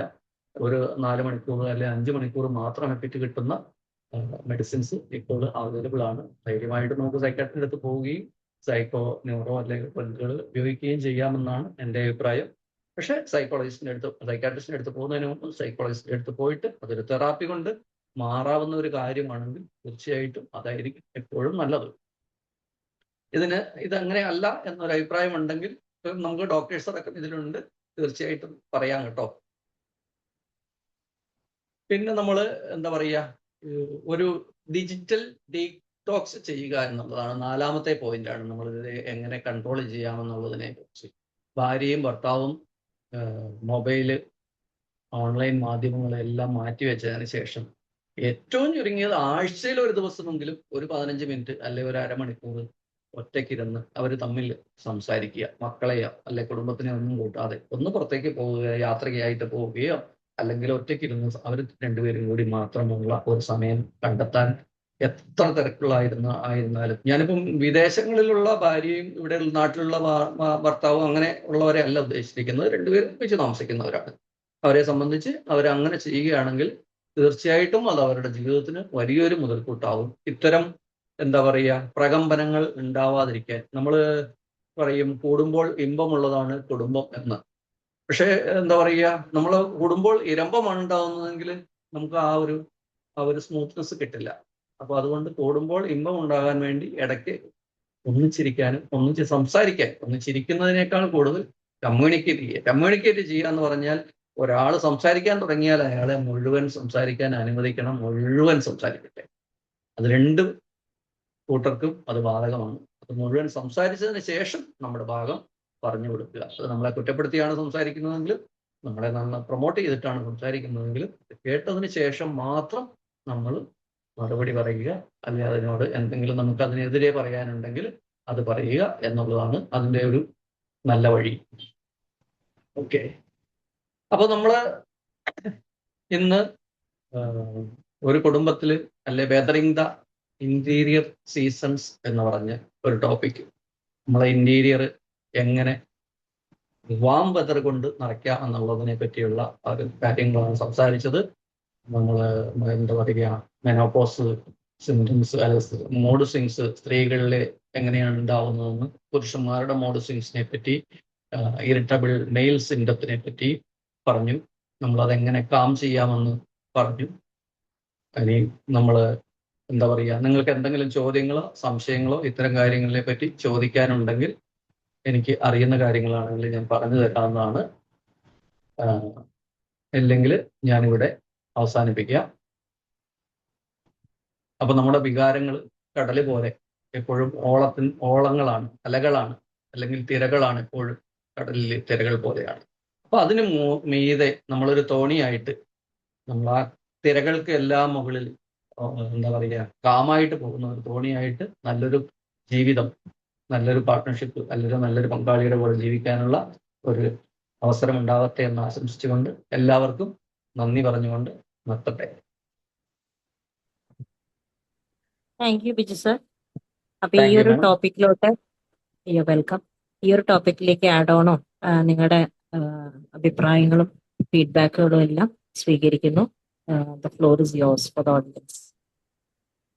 Okay, I am going to share some facts. Bijuji, ഞാൻ Thank you, ഫാക്ട് വെച്ചിട്ട് സംസാരിക്കാറുള്ളൂ. പക്ഷെ Okay. ഫാക്ട് മനസ്സിലാക്കാതെ ചിലർ ഉടൻ തന്നെ അവർ പേഴ്സണലായിട്ട് അതിനെടുക്കും. അത് എന്റെ ഇതല്ല. ഞാൻ പറയുന്നത് അവരെങ്ങനെ എടുക്കുന്നുള്ളൊക്കെ ഫോർ യുവർ കൈൻഡ് ഇൻഫർമേഷൻ. ഈ പറയുന്നത് നിങ്ങൾക്ക് പറയൂ. വെരിഫൈ ആവുന്നതേ ഉള്ളൂ. പറയൂ sir. The suicide among psychologist and psychiatrist significantly നല്ല ഹൈ ആണ് അതർ പ്രൊഫഷണൽസ് ആയിട്ട് നോക്കിക്കഴിഞ്ഞാൽ. അതെ, സൈക്കോളജിസ്റ്റും അപ്പം ഈ നേരത്തെ നിങ്ങൾ പറഞ്ഞല്ലേ എന്തുണ്ടെങ്കിലും ഉടനെ ഓടിച്ചെന്ന് ഒരു സൈക്കോളജിസ്റ്റിനെ കാണണം, കണ്ടു കഴിഞ്ഞാൽ അവർ സഹായിക്കും എന്നുള്ളതൊക്കെ. അപ്പം സർ. നേരത്തെ പറഞ്ഞത് അത് ശരിയല്ല എന്നുള്ളതാണ്. കാര്യം ചില സൈക്കോളജിസ്റ്റിന് ഒരു ഇല്യൂഷൻ ഉണ്ട്. അവർ വന്നിട്ട് എല്ലാം അറിയാവുന്ന മനഃശാസ്ത്രം കലക്കിയും കലക്കാതെയും എല്ലാം കുടിച്ച് അവർക്ക് അറിയാവുന്നത് വേറെ ആർക്കും അറിഞ്ഞുകൂടാ എല്ലാം എന്നൊക്കെ. നല്ലൊരു ശതമാനം ഞാൻ ഇനി അടുത്ത എൻ്റെ പേഴ്സണൽ എക്സ്പീരിയൻസ് പറയാം. ഞാനിവിടെ വർക്ക് ചെയ്തത് അമേരിക്കയിൽ വെറ്ററൻസ് ഹോസ്പിറ്റൽ, അതായത് ഇറാഖ് വാർ വെറ്ററൻസ് അല്ല, പ്രായമായവരല്ല, ഇറാഖ് വാർ, വിയറ്റ്നാം വാർ, ഈ ഉള്ള അഫ്ഗാനിസ്ഥാൻ വാർ, അതിലൊക്കെ ചെയ്ത അവരാണ് എൻ്റെ പേഷ്യൻസ്. ആ സോൾജിയേഴ്സ് ആണ്, എക്സ് സോൾജിയേഴ്സ്. അതിൽ നല്ലൊരു ശതമാനം പേർക്കും സൈക്കാട്രിക് പ്രോബ്ലംസ് ഉള്ളവരാണ്. അതായത് അവർക്ക് PTSD മുതൽ ഡിപ്രഷൻ, ബൈപോളർ എല്ലാം ഉള്ളവരാണ്. അപ്പൊ എന്റെ ടീമിൽ തന്നെ സൈക്കാട്രിസ്റ്റും ഉണ്ട്, സൈക്കോളജിസ്റ്റും ഉണ്ട്. അപ്പൊ അവരുമായിട്ടൊക്കെ പലപ്പോഴായിട്ടൊക്കെ ഗ്രൂപ്പ് സെഷൻസ് ഒക്കെ ഇന്ററാക്ട് ചെയ്ത് ഞാൻ മനസ്സിലാക്കിയത്, അഗൈൻ ആക്ച്വലി നമ്പർ പറയുന്നില്ല, നല്ലൊരു ശതമാനം സൈക്കാട്രിസ്റ്റും സൈക്കോളജിസ്റ്റും അവർ അബ്നോർമൽ ആയിരുന്നു. ഒരു രക്ഷയില്ല, ഒരു ലോജിക്കും ഇല്ല, ഒരു റാഷണാലിറ്റി ഇല്ല. അതാണ് ഇത് ഓവറായിട്ടുള്ള ഒരു ഇതാണ്, ഒരു ഇല്യൂഷനാണ്. സൈക്കോളജിസ്റ്റും സൈക്കാട്രിസ്റ്റും അവരാണ് എല്ലാത്തിനും മിടുക്കന്മാരാന്നുള്ളൊക്കെ. ഓക്കെ, ഇത്രയും മാത്രം ഞാൻ പറഞ്ഞു നിർത്തുന്നു, ചിന്തിക്കാൻ വേണ്ടിയിട്ട്. And check verify the data. Thank you sir. ഇതിന് ഉപോദ്ബോധകമായിട്ട് അല്ലെ ഇതിനെ കമ്പയർ ചെയ്തിട്ട് ഞാനൊരു കാര്യം പറഞ്ഞോട്ടെ? Sure. Sir doctor Shanthakumar sir കേട്ടിട്ടുണ്ടോ? അദ്ദേഹത്തിനെ മിക്കവരും വിളിച്ചിരുന്നത് ഭ്രാന്തകുമാർ എന്നാണ്. തീർച്ചയായിട്ടും. അപ്പൊ ഞാൻ കോഴിക്കോടുകാരനായതുകൊണ്ടും ആ കാര്യങ്ങൾ അറിയുന്നത് കൊണ്ടുമാണ് ഞാൻ പറഞ്ഞത് ആ ഒരു സബ്ജക്ട് സെയിം. അപ്പൊ എന്നെ പഠിപ്പിച്ചിട്ടുള്ള സാറാണ്, അതുകൊണ്ട് എനിക്ക് ഫസ്റ്റ് ഹാൻഡ് ആയിട്ട് തന്നെ അറിയാം. Okay, thank you. ഞാനൊരു കാര്യം പറയട്ടെ ബിജു സർ? പറഞ്ഞോളൂ. സൈക്കോളജിസ്റ്റ് എന്ന് പറഞ്ഞിട്ട് helping others to help themselves ആണ്. നമ്മള് സ്വയം നമുക്ക് വേണമെങ്കിൽ ഹെൽപ്പ് ചെയ്യാം, പക്ഷെ അത് അവർ ചെയ്യുന്നില്ല. നമ്മളെല്ലാ തിയറികളും മറ്റുള്ളവരിൽ അപ്ലൈ ചെയ്യാൻ ഹെൽപ്പ് ചെയ്യുന്നു, പക്ഷെ നമുക്ക് ചെയ്യാനോ വേണ്ടതെന്ന് നമ്മളാണ് തീരുമാനിക്കേണ്ടത്. അതാണ് മെയിൻ. പിന്നെ മറ്റുള്ളവരത് കേട്ടിട്ട് നമ്മൾ ചിലപ്പോ ഭ്രാന്തായി പോകുന്ന അവസ്ഥ ഉണ്ടാകാം. അതിനുള്ള മാർഗങ്ങൾ നമുക്ക് ഹീലിംഗ് ഒക്കെ ചെയ്യേണ്ടി വരും. നമ്മളത് കളയാനുള്ള, ഡീടോക്സിഫൈ ചെയ്യാനുള്ള മാർഗങ്ങൾ സ്വീകരിക്കണം. അത് ഡിപ്പെൻഡ്സ്. അത് ചെയ്താൽ ഓക്കെ. അതെ ma'am, thank you for your response. അതിന് ഞാനൊരു അതിന്റെ ആൻസറും കൂടി പറയട്ടെ ഷബ്ന മാം? ഓക്കെ. ഞാൻ അതിനിപ്പോ പറഞ്ഞതിനൊരു മറുപടിയും കൂടി പറയട്ടെ? ഓക്കെ. നമ്മള് സൈക്കോളജിസ്റ്റ് ആയാലും സൈക്കാട്രിസ്റ്റ് ആയാലും കൃത്യമായ ഇടവേളകളിൽ സ്വയം പോയിട്ട് വേറൊരു നല്ല സൈക്കോളജിസ്റ്റിന്റെ അടുത്ത്, നിനക്ക് കൊള്ളാവുന്ന സൈക്കോളജിസ്റ്റിന്റെ അടുത്ത് പോയിട്ട് കൗൺസിൽ ചെയ്ത് നമ്മളൊന്ന് ഇടയ്ക്ക് റിഫ്രഷ് ചെയ്തുകൊണ്ടിരിക്കണം എന്നുള്ളത് ഒരു പ്രധാന കാര്യമാണ്. പിന്നെ എന്താന്ന് വെച്ച് കഴിഞ്ഞാൽ ഈ സൈക്കോളജിസ്റ്റ് അല്ലെ സൈക്കാട്രിസ്റ്റ് എന്ന് പറയുന്ന ആളുകളും മനുഷ്യരാണ്. അവർക്ക് ഇതേ ഫീലിങ്സ് ഉണ്ടാവും. അവര് വീട്ടിൽ ചെല്ലുമ്പോൾ ഇതേ മൂഡ് സ്വിങ്സ് അവിടെ വീട്ടിലുണ്ടാവുമ്പോൾ അവിടെ എപ്പോഴും ഭയങ്കര കൊളീഷൻ ആയിരിക്കും ഉണ്ടാവുക. അപ്പൊ അത് വളരെ എന്താ പറയുക മാനുഷികമായ പ്രശ്നങ്ങളാണ്. അപ്പൊ അതെല്ലാവർക്കും എന്താ പറയുക അത് കൺട്രോൾ ചെയ്യാൻ കഴിയും എന്ന് എനിക്ക് പറയാൻ അറിയില്ല, പക്ഷെ അതുണ്ടാവും. സൈക്കോളജിസ്റ്റും ഒരു മനുഷ്യനാണ്. അതെ, തീർച്ചയായിട്ടും. ഹലോ ബിജു സാറേ. സാർ നായർ സാറേ. പിന്നെ ആദ്യം മുതലേ ശ്രദ്ധിച്ച് കേട്ടോണ്ടിരിക്കുകയായിരുന്നു. അവിടെ ഓക്കെ കാര്യമായ റഫറിയിലൊക്കെ തന്നെയാണ് സാറ് എത്തിയിട്ടുള്ളത്. ഒന്ന് രണ്ട് ഓക്കെ ഭാഗങ്ങൾ എന്തായാലും നോട്ട് ചെയ്ത് പറയാതിരിക്കാൻ നിവർത്തിയില്ല. കാര്യം ഇത്രയും ആൾക്കാർ ഇരിക്കുകയല്ലേ. അതുകൊണ്ട് ഒന്ന് രണ്ട് കാര്യങ്ങൾ ഒന്നെന്ന് പറയുന്നത് സാറിന്റെ പ്രസന്റേഷന് കുറച്ച് സോഷ്യൽ മീഡിയയിൽ വരുന്ന ചില കാര്യങ്ങളെ ഈ ഇൻഫ്ലുവൻസ് ചെയ്തിട്ടുണ്ടെന്ന് എനിക്ക് തോന്നുന്നു. ഒന്ന് കാര്യം എന്ന് പറഞ്ഞാൽ സാർ പറയൂ. യങ്സ്റ്റേഴ്സിന്റെ ഇടയിൽ എന്ന് പറയുന്നത് ഇപ്പോൾ എന്ന് പറയുന്ന കേൾക്കുന്ന ചില വാക്കുകൾ ഐ എം ഡിപ്രസ്ഡ്, എന്തോ ഞാൻ ഡിപ്രസ്ഡ്. യങ്സ്റ്റേഴ്സെ ഒരു ഒരു ഒരു നമ്മുടെ ആ ഈ നാട്ടിലൊക്കെ പുനൂതം പറയുക എന്ന് പറയുന്നില്ലേ, അതുപോലെ ആ ആ പറയുന്ന രീതിയിൽ ഉണ്ടായിട്ടും അല്ലെങ്കിൽ ഇല്ലാതിരുന്നിട്ടും ഉണ്ട് എന്ന് കാണിക്കാൻ പറയുന്നത്. ചിലത് പറയുന്നുണ്ട് ഞാൻ സംതിങ് അൺയൂഷ്വൽ ആണ്, അതുപോലെ ഞാൻ ഡിപ്രസ്ഡ് ആണ്, ഞാൻ ഐ എം ഡൺ, ഇങ്ങനെ. അതുപോലെ തന്നെ ഐ എം ഇൻട്രാവേർട്ട്, ഇങ്ങനെയൊക്കെ പറയുന്നതിനകത്ത് ചില എന്തോ ചില മെച്ചങ്ങൾ കാണുന്ന ചില ഇമ്മച്യൂർഡ് ആയിട്ടുള്ള ചില യുവത്വങ്ങളുണ്ട്. ആ യുവത്വങ്ങളുടെ കമന്റ്സ് സാറിനെ സ്വാധീനിച്ചിട്ടുണ്ടോ എന്ന് എനിക്കൊരു സംശയം. ഒന്ന്. രണ്ടെന്ന് പറയുന്നത് അതൊന്നും അവിടെ നിൽക്കട്ടെ, അതുകൊണ്ടോ ഇല്ലെന്നുള്ളതല്ല, അത് ഓക്കെ ഞാനൊരു കമന്റായി പറയുള്ളൂ. രണ്ടാമത്തേന്ന് പറയുന്നത് ഇതിനകത്ത് സാർ പറഞ്ഞതെന്ന് എനിക്ക് ബോധ്യപ്പെട്ടൊരു കാര്യം എന്ന് പറയും, സാർ പറഞ്ഞതെന്ന് എനിക്ക് ബോധ്യപ്പെട്ട കാര്യം എന്ന് പറയുന്നത്, അതായത് ഈ ബോട്ട്സിങ്സ് എന്ന് പറയുന്നത് something happen due to the automatic thoughts എന്നുള്ള ആ രീതിയിലാണ് സാറ് കൊണ്ടുവച്ചത്. ഇനി തികച്ചും മെക്കാനിക്കലാണ് എന്നുള്ള രീതിയിലാണ്, യാന്ത്രികമായിട്ട് വരുന്നു എന്നുള്ളതാണ് എനിക്കത് തോന്നിയത്. ഓക്കെ അതത്ര അങ്ങോട്ട് എനിക്ക് ബോധ്യപ്പെട്ടില്ല, ഓക്കെ ബോധ്യപ്പെടുന്നുമില്ല. Okay sir. എനിക്ക് അറിയാവുന്ന പറയുള്ളൂ. രീതിയിലാണെങ്കിൽ ഞാൻ പറഞ്ഞു തരാം. കാരണം എൻ്റെ സാറിന്റെ അറിവിന്റെ അത്ര ഞാൻ എത്തിയിട്ടുണ്ടാവില്ല ചിലപ്പോ. ഞാൻ എന്താ പറയുക, വെറുതെ പറയുകയല്ല, എൻ്റെ സാറിന്റെ അത്ര ഒരു അറിവ് എനിക്ക് ഉണ്ടായിക്കൊള്ളണമെന്നില്ല. ഇനി ഒരു എന്തെങ്കിലും ഇതും പറയാം. ബിജുജി, അതായത് സാർ നിങ്ങൾ തന്നെ പറഞ്ഞു ആ മറ്റേ മണിച്ചിത്രത്താഴിലെ ആ വീഡിയോ കാണിക്കാനായിട്ടുള്ളത് നിങ്ങൾക്ക് ഒന്നുമില്ല അറിഞ്ഞുകൂടാ എങ്ങനെയാണെന്നുള്ളത്. അത് ഡെഫിനറ്റ്ലി അത് പഠിക്കണം. വളരെ സിമ്പിളാണ്. ഞാൻ ഇന്നലെ എൻ്റെ ടോക്ക് ഉണ്ടായിരുന്നു എൻ്റെ വെബിനാറിൽ, ദാറ്റ് ഈസ് ഓക്കെ കമ്മ്യൂണിക്കേഷൻ ഫെയിലിയറിനെ കുറിച്ച്. അതിൽ ഞാൻ ഓക്കെ സന്ദേശം സിനിമയിലെ ശങ്കരാടി പാർട്ടി ഓഫീസിൽ സംസാരിക്കുന്ന ഒരു ഇതുണ്ട്, ഒരു 1.5 ആ മിനിറ്റ്. ഉണ്ട്, അത് വളരെ ആ ഫേമസ് ആണ്. അത് തന്നെ, അതാണ് ഞാൻ ആ വീഡിയോ ക്ലിപ്പിംഗ് അതിലേക്ക് എടുത്ത് കാണിച്ചു. അപ്പൊ ഓക്കെ ഈ ഓക്കെ നാഗവല്ലി അത് കാണിച്ചു കഴിഞ്ഞാൽ ദാറ്റ് ബി വെരി സ്ട്രോങ്. അത് ആ വളരെ പെട്ടെന്ന് തന്നെ അത് ക്യാച്ച് ചെയ്യാൻ പറ്റും. കോപ്പറേറ്റ് ഇഷ്യൂ എന്ന് മറന്നു പറയും. പോകും. മിക്കവരും കോപ്പറേറ്റ് മറന്നു ഇഷ്യൂ വെക്കുകയാണ്. വലിയ കാര്യമാണ്. ചില സിനിമ കണ്ടു കാണും, പക്ഷെ മറന്നു കാണും. അത് കാരണം ഇത് പഠിച്ചേ പറ്റും. നിങ്ങളുടെ ഈ ട്രെയിനർ ഈ ഇതിൽ അർച്ചനാജി ഇവർക്ക് എല്ലാവർക്കും എങ്ങനെയാണ് വീഡിയോ ക്ലിപ്പ് ഇൻസേർട്ട് ചെയ്യുന്നത് പവർ പോയിന്റിൽ, അതും കൂടെ ഒന്ന് പഠിപ്പിച്ച് കൊടുക്കണേ. Thank you. Definitely, they have the class on Sunday.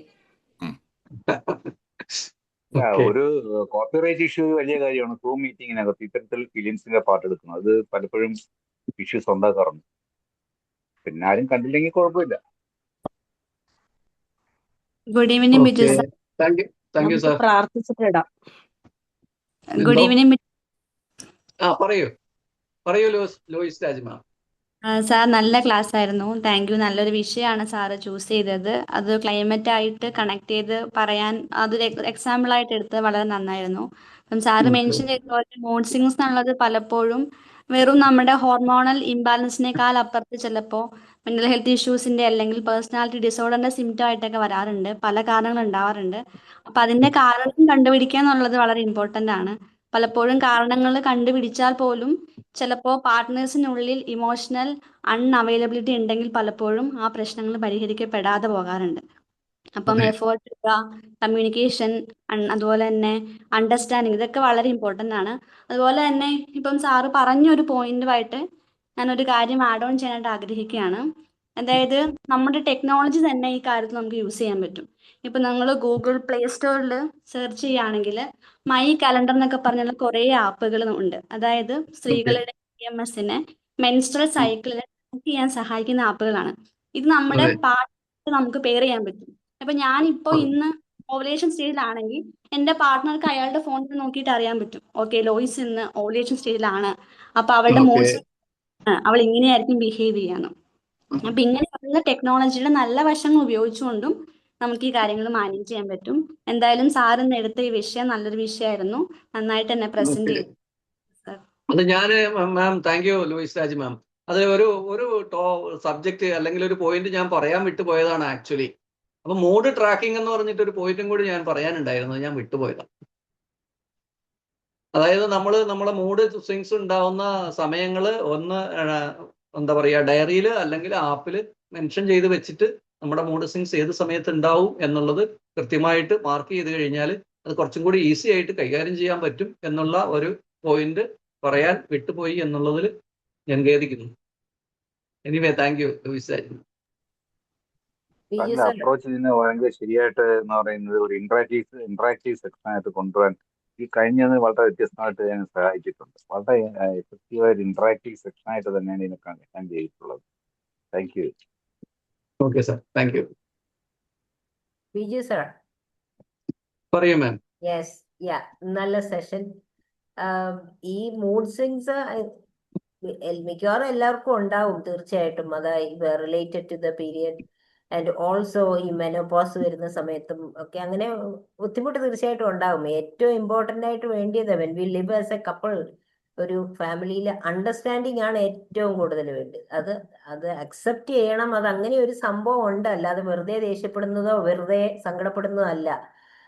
കാരണം ഉണ്ടെന്നുള്ളത് നമ്മളും അക്സെപ്റ്റ് ചെയ്യുക, അതുപോലെ നമ്മുടെ പാർട്ട്ണറും അക്സെപ്റ്റ് ചെയ്യുക, ഈവൻ നമ്മുടെ മക്കളും ഒക്കെ എല്ലാവർക്കും അത് മനസ്സിലാകണം അങ്ങനെ ഒരു കാര്യം ഉണ്ടെന്നുള്ളത്. പിന്നെ ആവശ്യമെങ്കിൽ അതിന് വേണ്ടതായ കാര്യങ്ങൾ നമ്മൾ ചെയ്യണം. ഡോക്ടർ ഇപ്പൊ ഗൈനക്കോളജിസ്റ്റിനെ തന്നെ പോയി കണ്ട് അപ്പോൾ അവരും ചില കാര്യങ്ങളൊക്കെ സജസ്റ്റ് ചെയ്യും. ഞാൻ എൻ്റെ പേഴ്സണൽ എക്സ്പീരിയൻസ് എന്ന് പറയാൻ, എൻ്റെ വർഷങ്ങൾക്ക് മുമ്പ് അങ്ങനെ പെട്ടെന്ന് തന്നെ അങ്ങ് സങ്കടം വരും, അങ്ങനെ വല്ലാത്തൊരു പ്രയാസമായിരുന്നു. അപ്പം അന്നേരം അവിടെ പോയപ്പോഴാണ് ഈ സാർ നേരത്തെ പറഞ്ഞ പോലെ അവരെന്നോട് പ്രത്യേകം പറഞ്ഞു ഈ കാച്ചിലും ചേനയും ഒക്കെ കഴിക്കാൻ. അപ്പൊ അങ്ങനെയുള്ള ചില കാര്യങ്ങളൊക്കെ നമ്മൾ ശ്രദ്ധിച്ചാൽ നമുക്ക് വ്യത്യാസം വരും. ബട്ട് ഏറ്റവും ഇമ്പോർട്ടൻ്റ് ആയിട്ടുള്ള കാര്യം everybody have to understand and support each other. അപ്പൊ അങ്ങനെ ആകുമ്പോഴത്തേന് ഇതൊരു വലിയ ഇഷ്യൂ അല്ലാതെ ആകാം, സഹായിക്കുന്ന ഒരു കാര്യമാണ്. So what can I do to help my partner, അല്ലെങ്കിൽ what can I do to help my mamma going through this difficult time. അപ്പൊ അതിന് ഇതുണ്ടെന്നുള്ള കാര്യം നമ്മൾ അക്സെപ്റ്റ് ചെയ്തേലേ പറ്റത്തുള്ളൂ. ഇറ്റ് ഈസ് ദെയർ, ആർക്കും അത് ഡിനൈ ചെയ്യാൻ പറ്റില്ല. It's there. അത് അക്സെപ്റ്റ് ചെയ്യുക, അണ്ടർസ്റ്റാൻഡ് ചെയ്യുക, പിന്നെ സപ്പോർട്ട് ചെയ്യുക. അപ്പൊ തീർച്ചയായിട്ടും അതിന് വേണ്ടതായ ചേഞ്ചസ് കുറച്ചൊക്കെ നമുക്ക് വരുത്താൻ പറ്റും. പിന്നെ ചിലർക്കത് എക്സ്ട്രീംലി ഡിഫിക്കൽട്ട് ആയിട്ടുള്ള സാഹചര്യത്തിൽ കൂടെ ഒക്കെ കടന്നു പോകും. ചിലപ്പോൾ അത് ഡിപ്രഷനിലേക്കൊക്കെ പോകാം. പക്ഷെ അങ്ങനെയുള്ളപ്പോൾ ഈ പറഞ്ഞ പോലെ സൈക്കോളജിസ്റ്റിനെയോ ഒക്കെ പോയി കാണേണ്ടതും, കാരണം നമുക്ക് നമ്മുടെ ഒരു തിങ്കിങ്ങിലൊക്കെ നമുക്ക് ചേഞ്ച് വരുത്താമല്ലോ, CBT വഴിയും അങ്ങനെയൊക്കെ. അപ്പൊ അതുകൊണ്ട് അവരെല്ലാം പെർഫെക്റ്റ് ആണെന്നില്ല. We are all human beings, we all have our ups and downs. അപ്പൊ നമ്മൾ സൈക്കോളജിസ്റ്റ് ആണെങ്കിലും നമുക്കും ഇഷ്യൂസും കാര്യങ്ങളും ഒക്കെ ഉണ്ടാവും. പക്ഷെ എന്നാലും നമ്മളൊരു ക്ലയന്റിനെ കാണുമ്പോൾ അവരെ ശ്രദ്ധയോടെ കേട്ട് എന്താന്ന് മനസ്സിലാക്കി അവർക്ക് വേണ്ട സപ്പോർട്ടാണല്ലോ കൊടുക്കുന്നത്. അപ്പൊ അതുകൊണ്ട് ആവശ്യമെങ്കിൽ അവരെ പോയി കാണുക തന്നെ ചെയ്യണം തീർച്ചയായിട്ടും. അപ്പൊ സാർ നേരത്തെ പറഞ്ഞ പോലെ നമ്മളെല്ലാ സൈക്കോളജിസ്റ്റിനും വേറൊരു സൈക്കോളജിസ്റ്റിനെ കൺസൾട്ട് ചെയ്യേണ്ട ഒരു ഹാബിറ്റ് ഉണ്ടാവണമെന്ന് തന്നെയാണ് പറയുന്നത്. നമ്മൾ പഠിക്കുമ്പോഴേ അത് തന്നെ പഠിപ്പിക്കാറുണ്ട്, that you need to have support from somebody. കാരണം ഇതെല്ലാം കേട്ട് നമുക്കും വലിയ ഈ ട്രാൻസ്ഫറൻസും കൗണ്ടർ ട്രാൻസ്ഫറൻസും അങ്ങനത്തെ ഒക്കെ ഉണ്ടല്ലോ. So that we have to take care of ourselves that way as well. Anyway, the topic is good to bring an awareness on what we can do. ഇങ്ങനെയൊക്കെ കുറച്ചൊക്കെ ഡിഫറൻസ് ചേഞ്ചസ് ഒക്കെ വരുത്താനായിട്ട് നമുക്ക് ശ്രമിക്കാമെന്നുള്ള ഒരു അവയർനെസ് സാർ കൊണ്ടുവന്നു. Thank you very much. Thank you ma'am. Susan ma'am കഴിഞ്ഞ ദിവസം പറഞ്ഞതുപോലെ നമ്മൾ നമ്മുടെ ആക്സ് ഇടയ്ക്കിടയ്ക്ക് ഷാർപ്പ് ചെയ്തുകൊണ്ടിരിക്കണം. തീർച്ചയായിട്ടും വേണ്ട കാര്യം നമ്മൾ ചെയ്താലേ പറ്റത്തുള്ളൂ. വേറൊരാള് നമുക്ക് വേണ്ടി ചെയ്തു തരാനായിട്ട് വെയിറ്റ് ചെയ്യാൻ. We have to do. Okay, ma'am. Thank you. Good evening, Biju sir. Good evening, Rani ma'am. Okay, നല്ലൊരു ക്ലാസ്. എന്താ പറയുക, ഈ പറഞ്ഞ പോലെ ഇപ്പോഴത്തെ സാഹചര്യത്തിൽ ഇത് ഭയങ്കര കോംപ്ലിക്കേറ്റഡ് ആയിട്ട് എല്ലാവരും എടുക്കുന്നതും എല്ലാവരും ഒരുപാട് ബുദ്ധിമുട്ടുന്നതും സഫർ ചെയ്യുന്നതൊക്കെ ഉള്ള ഒരു സംഭവമാണ്. ഈ പറഞ്ഞ പോലെ എല്ലാ മീഡിയകളിലും ഒക്കെ ഇതിനെക്കുറിച്ച് തന്നെയാണ് സംസാരം. അപ്പം ശരിക്കും പറഞ്ഞാല് മനസ്സിലാക്കുക, സഹകരിക്കുക, വിശ്വസിക്കുക, പരസ്പരം അങ്ങോട്ടും ഇങ്ങോട്ടും എന്തോ അംഗീകരിക്കുക, ആവശ്യത്തിനുള്ള സ്വാതന്ത്ര്യം കൊടുക്കുക. ഇത്രയുണ്ടെങ്കിൽ സോൾവ് ചെയ്യാവുന്ന പ്രോബ്ലംസേ ഉള്ളൂ എന്ന് എനിക്ക് തോന്നുന്നു. അത്രയേ ഉള്ളൂ, തീർച്ചയായിട്ടും. അപ്പം ഇതിനു വേണ്ടിയിട്ട് നമ്മൾ വലിയ വലിയ കോംപ്ലിക്കേഷനിലൊക്കെ പോവാതെ ഈ പറഞ്ഞ പോലെ വിസാർ പറഞ്ഞ പോലെ ഒന്ന് ഇരുന്ന് സംസാരിക്കുക, അല്ലെങ്കിൽ കുറച്ച് സമയം അങ്ങോട്ടും ഇങ്ങോട്ടും പറയുക എന്നുള്ളതൊക്കെ തീരുന്നതേ ഉള്ളൂ.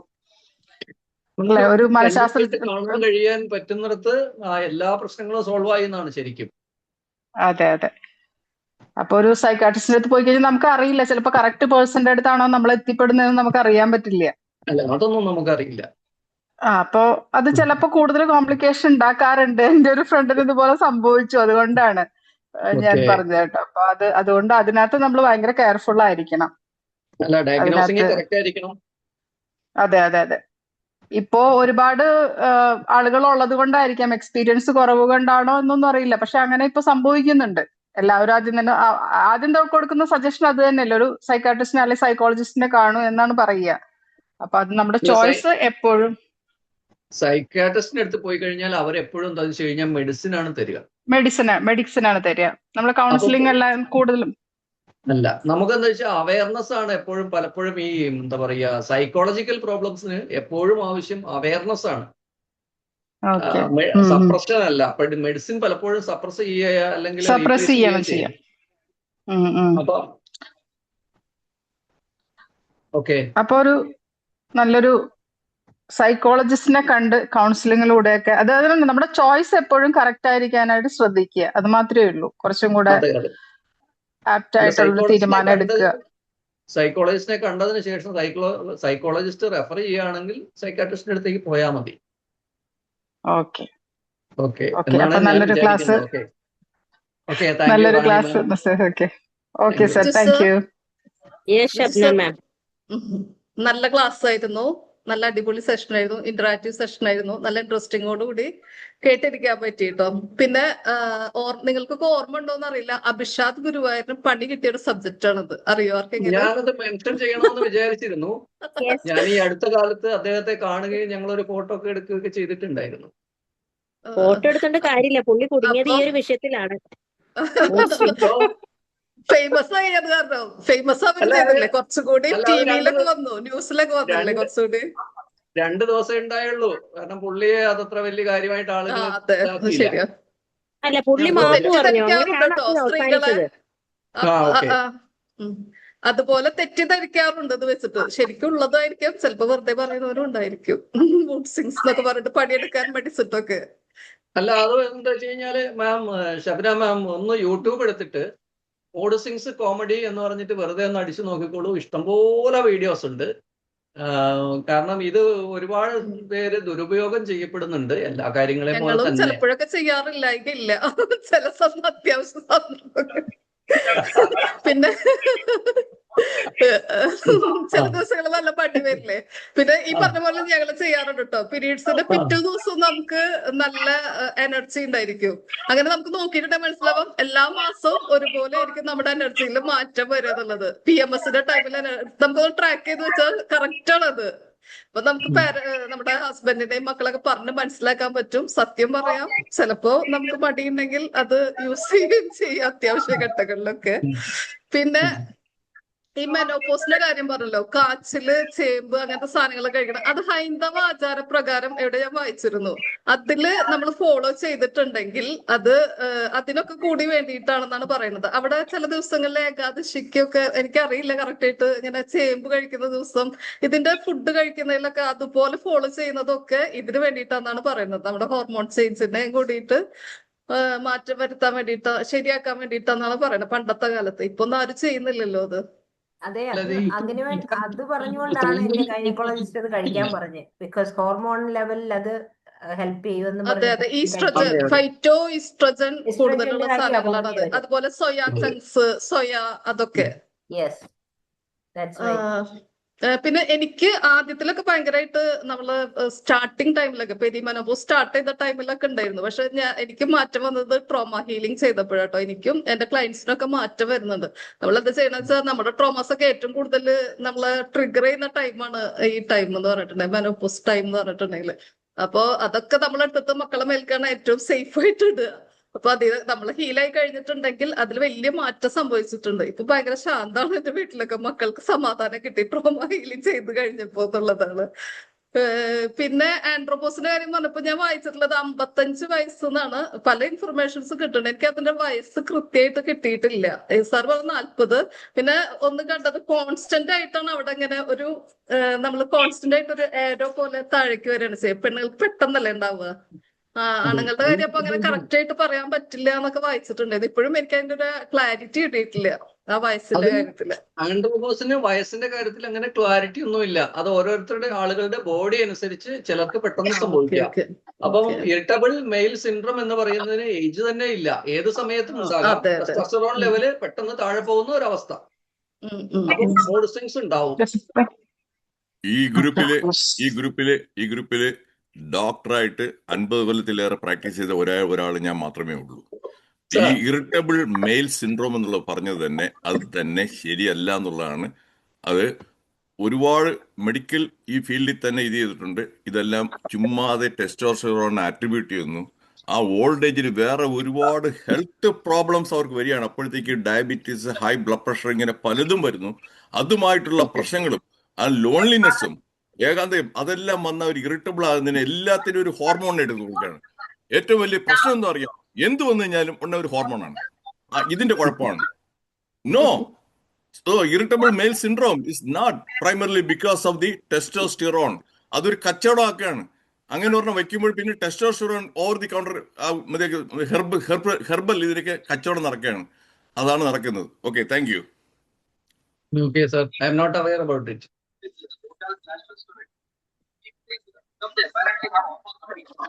8 മണി നിർത്താനില്ലേ ഇവര്? Biju sir okay, I think class ആയിരുന്നു കേട്ടോ. Okay, thank you JK sir. Thank U.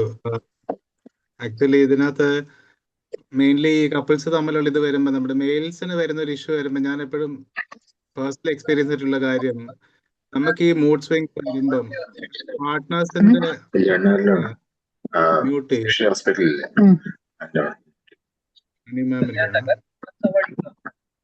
റാണി വിനോദിന്റെ ഒന്ന് മ്യൂട്ട് ചെയ്യുവോ? റാണി വിനോദ് ഒന്ന് മ്യൂട്ട് ചെയ്യുവോ?